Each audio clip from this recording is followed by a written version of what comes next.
Yesterday, I was talking with a friend, and he tells me, I think people hold you in really high regard. You should start recognizing that about yourself. I say, I guess so. He asks, is that uncomfortable for you to just say yes? And I say, well, hell yeah. A part of me knows it's kind of true, but to just say yes feels like a trap, like it's dangerous. And he goes, what do you mean? So this is where I think I'm gonna date myself. But if you've ever seen Mean Girls, there's this scene with the popular girl in school, Regina, and she's talking to the new girl, Katie. You're like really pretty.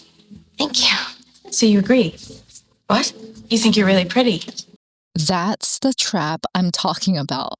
So for me to just agree with other people telling me that I'm exceptional in some way feels like I'm being set up for a fall. I know it's weird, right?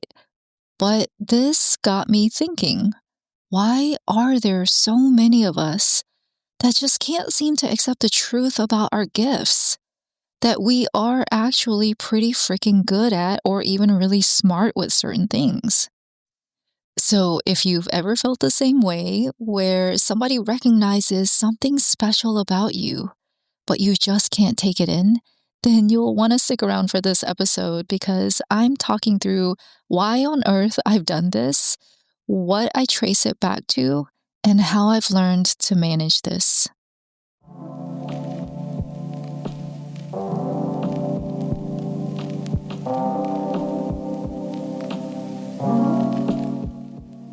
You're listening to This Is How You Think, the show that remodels your mindset. I'm your host, Jewel Kim. Let's dive in. So I'm sitting here thinking about why so many of us are so freaking awkward about accepting recognition from other people. And the thing is, I don't reject compliments. I actually try really hard not to do that. But I do find myself downplaying them often, or reflecting a compliment back at the person. Because in my mind, I'm like, well, share the love, man, right? And it's not like it's inauthentic. I always see something beautiful about every person in front of me. But it is funny how squirmy and how weird so many of us get. So I started thinking about this for myself, like, where does this freaking come from? Because I'm a firm believer that everything we think and believe is something we learned, right? We come into this world as a blank slate. So every single thing we know, we learned from someone or somewhere. And as I'm sitting here thinking about this is the memory that comes up for me. I'm a junior in high school and it's report card day. My homeroom teacher gives me my report card and she says, this is the best report card she's ever seen in 30 years. I open my report card. I have 6 classes, and my grades in 4 of the classes are 100, and the other 2 are a 99 and a 95.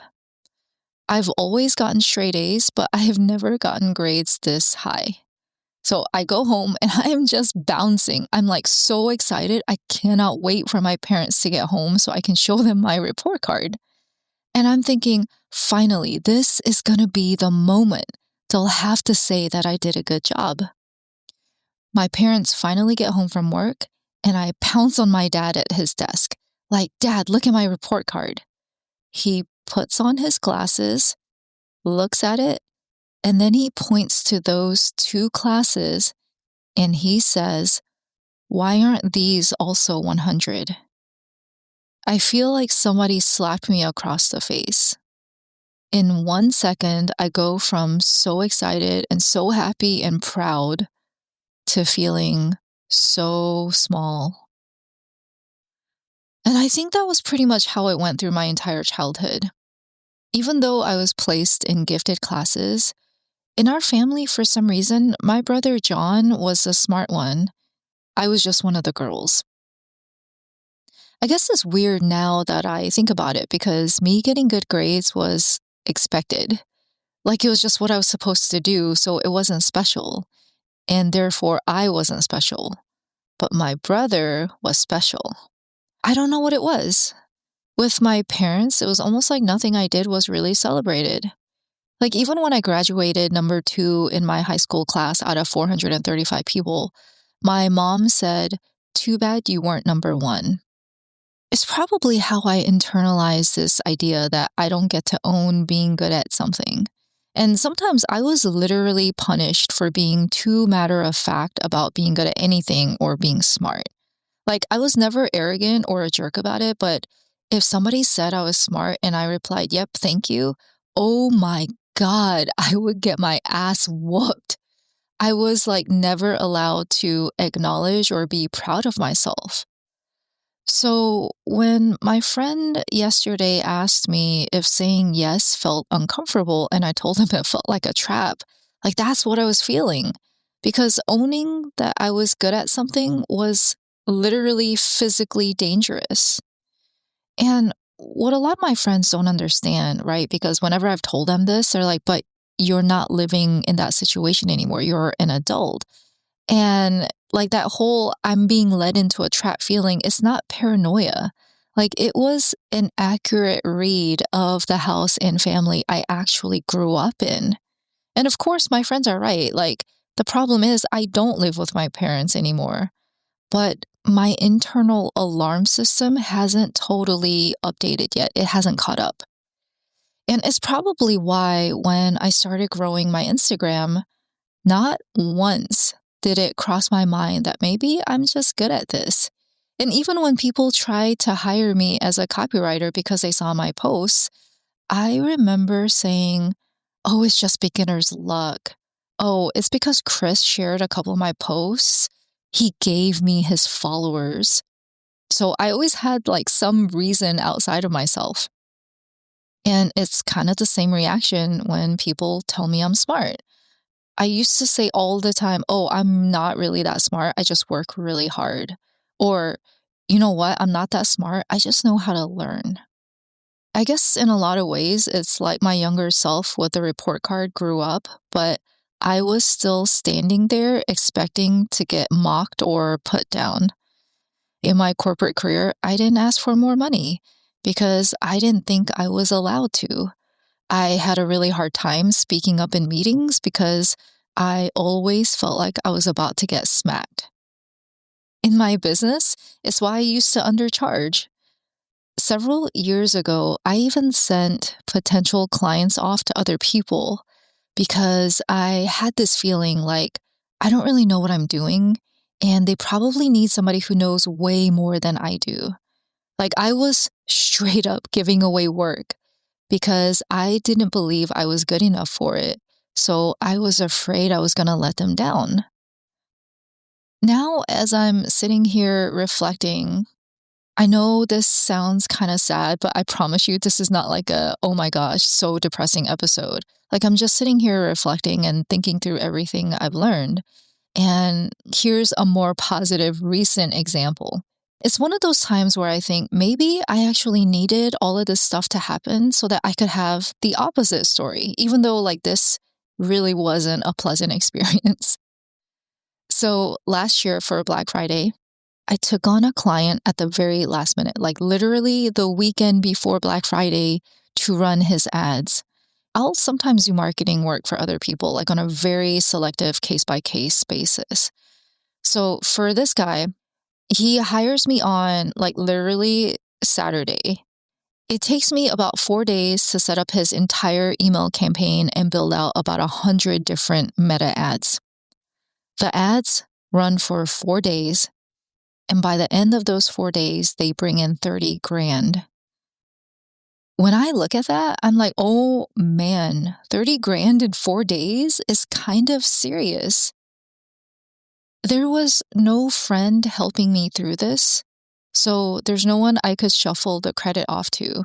And there's no beginner's luck I can point at either, because, yeah, if you know anything about marketing or ads or any part of this, like, good luck trying to pull something like that off as a beginner. So at the end of the day, it was just me, like using every single bit of marketing knowledge and expertise that I had.